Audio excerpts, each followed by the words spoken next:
Hello, and welcome to Strange Times number 27. I'm going to open up today with two videos, one from Brazil and one from Argentina. Purportedly. Apparently. Good start there. That was a good start. And so when you see these videos, you'll see that it looks like a Dogman, possibly. And it looks like it could be the same creature. I'll just play them and then I'll have a quick chat about them.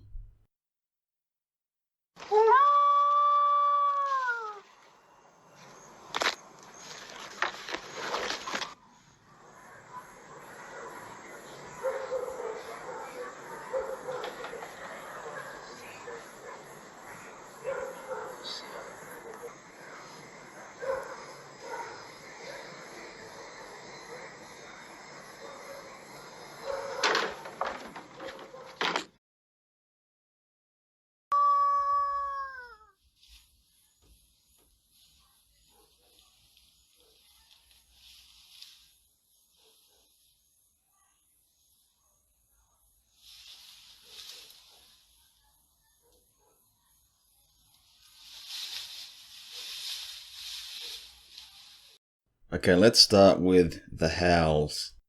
They do sound similar, and in a way it takes away the authenticity of the videos for me. I'll just quickly play them back to back so that we can see how similar they are.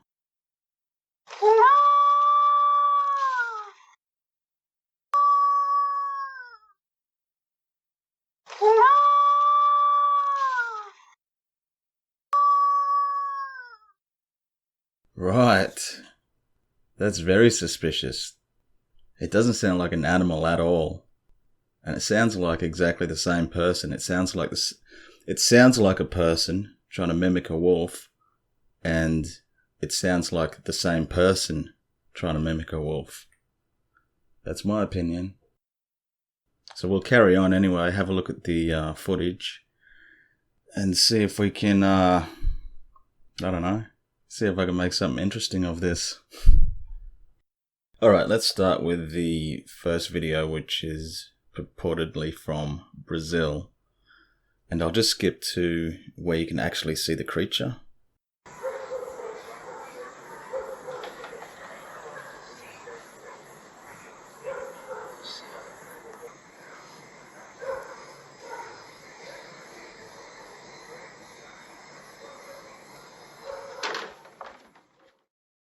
And here's a few stills of the creature, so we can see it a bit clearer. You know, looking at that, to me it looks a little bit like... Do you guys know General Grievous from Star Wars? It looks like a General Grievous mask that's been modified slightly to me. It just reminds me of General Grievous for some reason. The way it moves also looks human. It doesn't look animal to me, so if it is a real creature, I would suggest it's a humanoid type creature. Look at me sounding all smart. Trying to. And you can see at the end when he takes off, it's supernaturally fast. And so that's not natural, and it's, you know, like I said, it's either supernatural or it's some sort of CGI effect. And so I'll just slow down that little section and see what we get.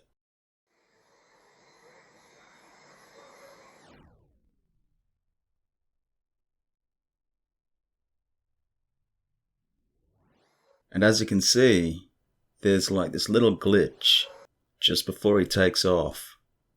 It looks like a cutout of the creature, and then it blurs off. So I don't know anything about CGI, but maybe one of you guys knows about this and can sort of state matter-of-factly that, you know, that is absolutely CGI and it's poorly done and it's a fake.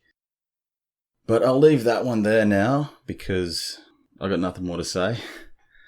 And we'll just have a quick look at the second video from Argentina.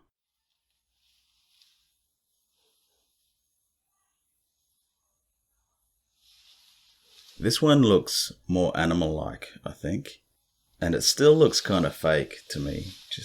It's just a weird thing the way the animals come in like that, had a sniff around and then backed up. Just doesn't seem quite right. But it could be, like looking at some of these stills here, possibly could be a spectacle bear. Because the spectacle bears are found throughout Brazil and northern Argentina.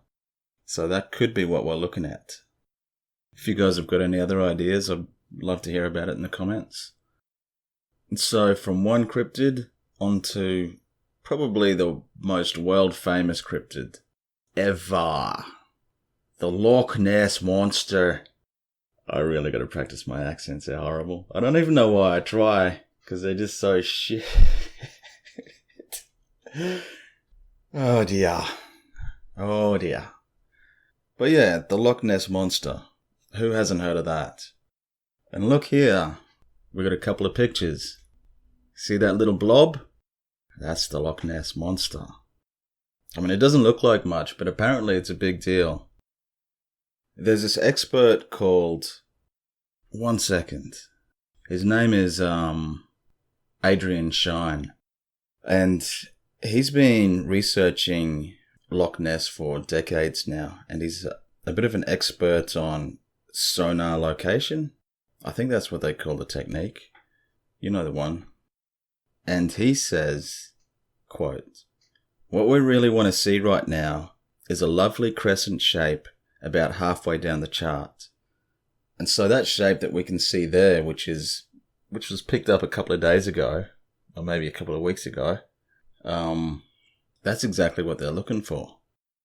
And even though it looks like just a little speck, apparently that thing's huge. Too big to be... Oh man, I've actually lost the article. But I'm just going off memory here.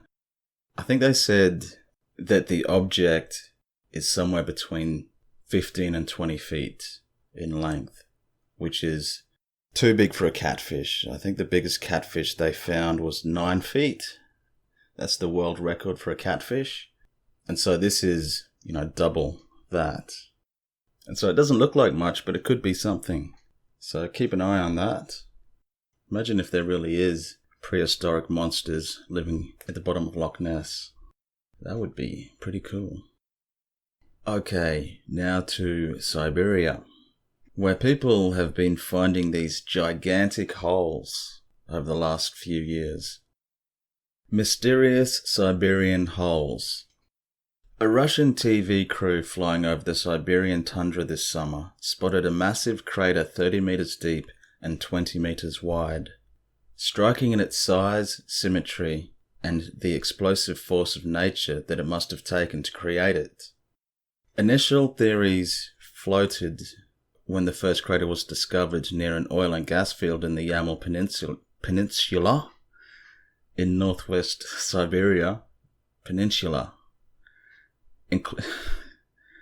The initial theories included a meteorite impact, a UFO landing, and the collapse of a secret underground military storage facility.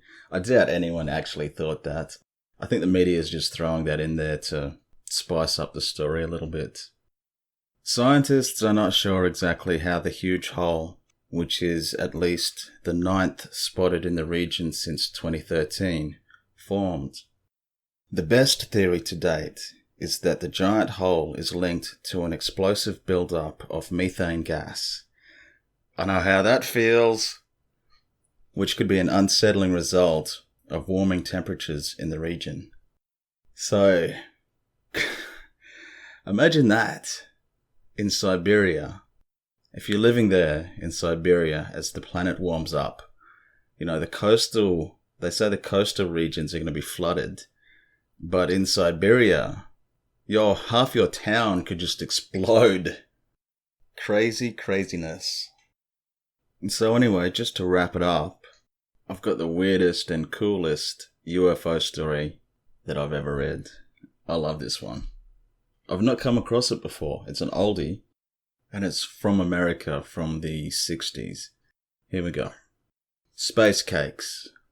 On the morning of April 18, 1961, In a rural area of Eagle River, Wisconsin, a 60-year-old chicken farmer by the name of Joe Simonton sat down out on his porch to enjoy his breakfast on a calm, peaceful morning.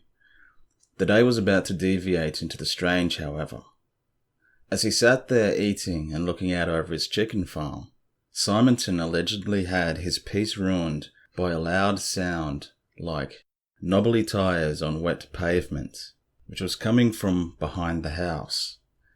It was an odd enough sound that he went back there to investigate, and it was then that he saw a silver disc measuring about 12 feet high and 30 feet in diameter, with something like exhaust pipes on the side. It came down out of the sky to hover over his property, and as it did, things would get even more bizarre. According to Simonton, a hatch opened on the bottom of the otherworldly craft, and out crawled 3 dark-skinned men about 5 feet in height, dressed in what looked like 2-piece black suits with turtlenecks and helmets sitting atop their heads. Think about that, a 2-piece black suit with turtlenecks and a helmet. Bizarre. Simonton would say that the strange little men were Italian-looking, and they were holding something that looked somewhat like a jug. The beings approached him and gestured with their jug, and although they were completely silent, Simonton was hit by the strong message in his mind that they wanted him to fill it with water. He took the jug from them, which he described as, quote, a beautiful thing, a thermos jug-like bottle, quite unlike any jug I have ever seen here on earth, close quote, and he filled it with water. And as he was doing that, 2 of the entities took out a device that was sort of like a flameless gas grill. When Simonton returned with the water, the aliens were hard at work, purportedly cooking something on their little grill, which on closer inspection looked something like pancakes. The creatures then popped a stack of the pancakes off the grill, each of them roughly 3 inches in diameter, and they were perforated with small holes, and they gave it to Simonton. And then they got back into their craft to fly off at such speeds that it was gone in 2 seconds. The farmer was left there with this stack of alien pancakes in his hands, and he would later tell reporters, quote, "If that was their food, God help them, because I took a bite of one of them, and it tasted like a piece of cardboard. If that's what they lived on, no wonder they were small. And when they left, I stood there in the driveway with a pile of greasy pancakes, and my mouth wide open, wondering what the heck I just saw." Close quote. Amazingly, there were other eyewitnesses who saw the same UFO fly over the area, and this caused the whole thing to draw the attention of the United States Air Force and the National Investigating Committee for Aerial Phenomena. The mysterious pancakes were analyzed by the Food and Drug Laboratory of the US Department of Health, Education and Welfare, who came to the rather mundane conclusion that they were made up of hydrogenated fat, starch, buckwheat hulls, soybean hulls, and wheat bran. Yum! Dr. J. Allen Hynek, who investigated the case, would come to the conclusion that the man at least really believed what he was saying. Quote, "There is no question that Mr. Simonton felt that his contact had been a real experience. Simonton answered questions directly, did not contradict himself, insisted on the facts being exactly as he stated, and refused to accept embellishments or modifications. He stated he was sure that we wouldn't believe him, but that he didn't care whether he was believed or not. He stated simply that this happened, and that was that. He appeared quite sincere to me, did not appear to be the perpetrator of a hoax." Close quote. Simonton also claimed that dozens of his chickens got sick and died after the encounter, and he was sure that it had to do with the UFO he had seen. And he told a local judge called Frank W. Carter about it, who would then write, quote, Simonton informed me that 23 chickens died since April 18th, and he thought maybe that they may have been caused by the alleged saucer. He sells eggs to customers in town here, and the sheriff, county agricultural agent, and myself drive out to his house. From a health standpoint, we wanted to see if the eggs might actually be affected by radiation. We took one of the diseased chickens to a local vet who thought the chickens might be sick from food deficiency, becoming cannibals and pecking at each other, where feathers had dropped off, and killing each other. No Geiger was used, however. Okay, so maybe it's not the best ever UFO story, but the reason why I like it is because there's actually photos of the pancakes, and he actually got them analysed. And, maybe they were made of those bland ingredients because, maybe the aliens thought, well, this is what humans eat. They love this stuff. And it was just like a friendly gesture for the water. Thanks for the water. Here's some cardboard pancakes. But it's got that high strangeness feel to it as well. Because in a lot of these UFO and all the paranormal cases that I read about, there's so much weirdness like that. And that's why I love them, because they're just bizarre. They don't make sense. And this one's interesting because they actually left physical evidence. And that's really rare. I mean, there's no proof that extraterrestrials cooked up these pancakes, but...